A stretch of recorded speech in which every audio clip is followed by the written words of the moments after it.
In this video, we're gonna be hopping in the boat with Brad Hawthorne, and he's gonna break down everything you need to know to catch walleyes right now in the middle of summer in August on crankbaits. All right, so we just got one on a Rumble B. This is another Rumble B right here. And the presentation is super simple. Like, number one, remember fluorocarbon. Number two, remember 10-pound test line, because that 10-pound equates to all of your trolling algorithms to feedback, you know, how far down the lure is. And then again, the planer board, even with this rougher water, is getting it away from the boat. They don't like the noise, they don't like the sonar noise, and you'll catch fish. I mean, it's that simple. Keeping the speed at 1.6 to 2.1. 2.122 is really hauling the mail. This time of year, I like to slow down a little bit. You know, speed up when it's calm, when it's rough, slow down a little bit. Let these fish really get a look at these lures. But so far, I mean, if you can come out to Mille Lacs and, you know, come out for a few hours like we're doing here and get 8, 9, 10 fish, I consider that a success. Oh, and this guy's right on the back. Well, this is kind of one of my top colors here. Just that silver. Ugh.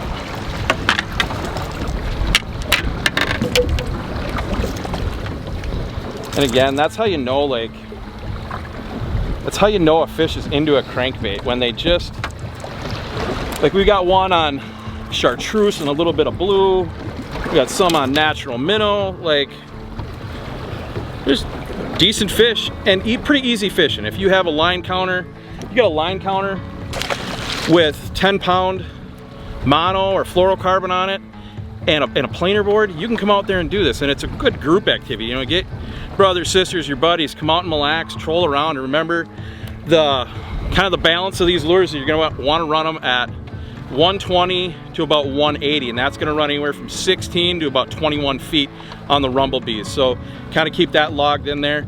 Once they get to like 190, I believe, they really level off and you don't get any depth on them. So kind of remember that. Like, there's a spot in a crankbait where the more line you let out, it actually will start to run shallower because the line will create drag to pull it up. So remember that, right around 190 is about the max on them. The Rumble B is an absolutely killer crankbait for this particular application, and Brad's actually won a bunch of money on this bait in tournaments, so I'm gonna let him talk a little bit about why he likes this particular bait. So the Rumble B, it's no secret, it's been in my arsenal for a long time. The reason I like this is A, it runs a little different. So if you're in an area and there's a lot of boats trolling around, half the time they're not gonna have these. The other thing I like about it is that it's extremely slow speeds. This guy's got a hell of a knock to it. You can really hear that knock.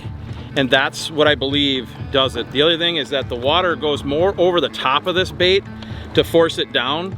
And what you'll see is half the fish, maybe even 60–70% of them, are on the front two hooks like that.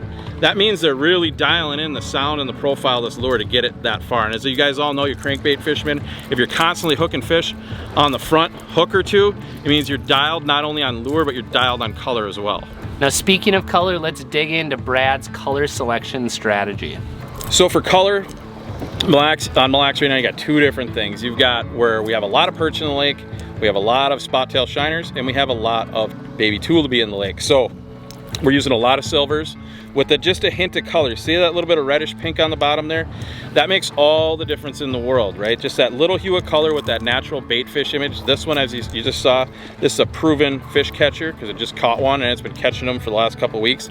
The other one is because of all the perch, is the chartreuse hues, the little bit of greens in there. You definitely want to have, when you come out, a balance between the natural colors and the zappy perch colors. Now, you'd think that the natural perch colors would be absolutely on fire, and we haven't caught that many fish on them.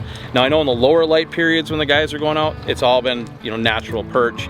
But as far as daytime fishing, you're gonna wanna use your silvers and your chartreuses, your greens, and your blues on those brighter baits.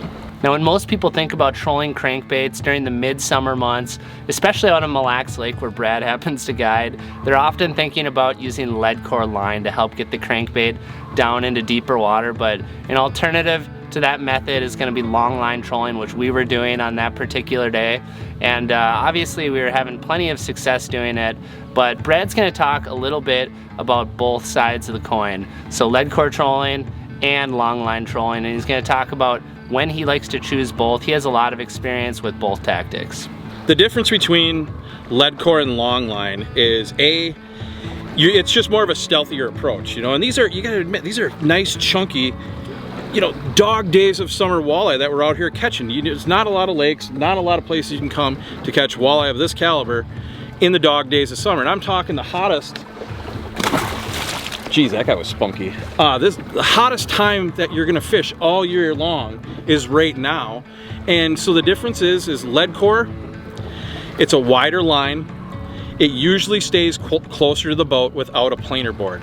Now long line, you're getting it, there's a reason they call it long lining. We're running anywhere from 150 to 190 feet back on our 10-pound fluorocarbon, and then we're taking it a step further and we're widening the spread away from the boat to get the boat factor completely away from the fish. So if you're out there, and a great way to experiment with this is if you're out there and one guy's running lead core, and have one guy run a long line setup on a planer board, get it 40, 50 feet away from the boat, and run that same type of depth where you're marking fish on your Humminbird. And if the board gets bit twice, get that lead core in, throw your long line out there, and I guarantee you're gonna start catching more fish. So unfortunately, you kinda gotta play with it. It's not just a plug and play deal, but there's a time and place for lead core, and that's usually right when the trolling season starts. And then towards the dog days of summer, all the way through the end of it, we start seeing that long lining is about 60 to 70% more effective than lead core. Not to say that you can't have those fire days where you're catching 25, 35 fish and it doesn't matter, but for the most part, throw Rumble Bs on fluorocarbon, 150 to 180 back, 0.6 to about 2.2 miles an hour, and you'll catch a ton of walleye. Now we just kind of jumped right into the fish catching action in this video, but if you want to have success with this presentation out in the water, the first thing you have to do is go out and find the walleyes and find good areas to fish. So that's what Brad is going to talk about next, what his process looks like for finding areas that have walleyes that are conducive to catching them with this presentation. So in August, dog days of summer, a really simple formula to come out in long line is graph around and look first. I always am a big proponent of that. Use your down imaging, use your side imaging, even use your 2D and your chirp to look around to see where the fish are, okay? Today, definitely no brainer. The fish are a little spread out. They're all in the same basic depth, and a lot of them were suspended. So that says right off the gate, those are trolling fish, right? You can see right there's a fish. But when you're trolling out here, if they're not on the top, they're gonna be on the bottom. And you can see that's why I have it highlighted on my map right there.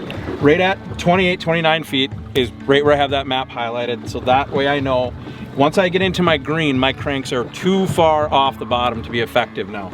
So I can stay in this zone here all the way down the edge of the flat or the edge of the rock pile and know that I'm trolling effectively, especially like we have multiple lines out today. It doesn't pay to keep reeling in and putting lines out. You kind of got to know what you're doing, put them out, and trust that the lures are running where they're at. And that ultimately, just because those lures are going to be in the water more, they're going to be catching fish more after you've dialed in the depth to run them at and color.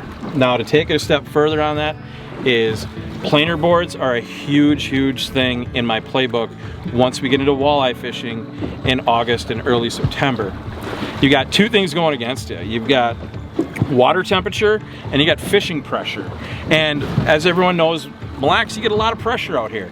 And water temperature, I mean, it's almost 74 degrees out here right now. That is considered for a big body of water. That's pretty warm. It's not, I'm not gonna call it hot, but it's pretty warm, and that's gonna affect the fish too. So that's another reason to employ that fluorocarbon, employ those planer boards to get them away, because you don't really have anything going for you. The lake's full of bait, the water temp's hot, and there's been a lot of pressure. So those three instances right there, and usually your catch rate starts to go down. So once you see those things happening, go long lining on your boards, and you see in this video how effective it really can be. Now Brad touched on it just a little bit there, but we were using boards, and sometimes having boards to get those crankbaits out away from the boat can be an extremely critical factor to getting bit with this particular presentation, especially when you're fishing on lakes that are clear and have a lot of fishing pressure. So the importance of boards right now, this is just a little guy, but the importance of boards is getting the baits away from the boat. And I know you probably can't see it very well here, but our closest board to the boat is about 45 feet. We've got a big spread out here, and that's what you have to do, and that's the reason we're consistently catching fish and other guys aren't. The guys that are running, that have 3 people in their boat, and they're running one in a rod holder with no boards out of either side of the boat and one planer board, they're just not, the fish aren't coming in, you know, they're just not getting the fish. You go get the multi-board setups where, wow, chunky one. You get those multi-board setups where you're getting the lines all away from the boat and getting the lures looking more natural. Your motor's not spooking the fish. You are not spooking the fish by, you know, dropping stuff in the boat. And, you know, this time of year, a lot of these fish are suspending a little bit, and they don't want, when they're suspending 15 to 20 feet down, they don't want a big old 20-foot lund coming and driving over the top of them. So that's why you use boards when we get into the dog days of summer. And again, not that it trumps lead core, it doesn't. It's just at certain times of the year, you're gonna catch more on one of the two. So that's a fairly simple way to look at it. Have both setups ready and let the fish kind of be your guide as far as which one is going to be better in that particular day. But let's wrap this video up with one last bout of fish catching action. If you guys haven't done this long line deal, you know, we've been doing it for years and years out here on Mille Lacs. If you haven't done it, go buy yourself some Rumble Bs, put them back there, you know, 140 to 190 would be the max on them. That sucker is dogging. And give it a go. Remember, put them on planer boards. And I'm gonna have to slow down the boat. This guy's either got one heck of a foul hook on it or he's pretty big. Yeah, I think he's just a hair foul hooked. Once we get this one in, I'll show you like why crankbait color and the vibration is so important. And it's usually where they hit the crankbait. If you look at this fish coming in, take a look at that guy. He's absolutely hooked right on the front hook of that bait. I mean, you can see that chartreuse there shining through. I'm not gonna be able to flip that one.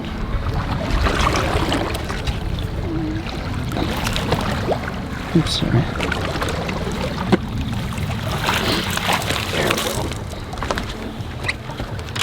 And another dandy, whoa, dandy Mille Lacs walleye.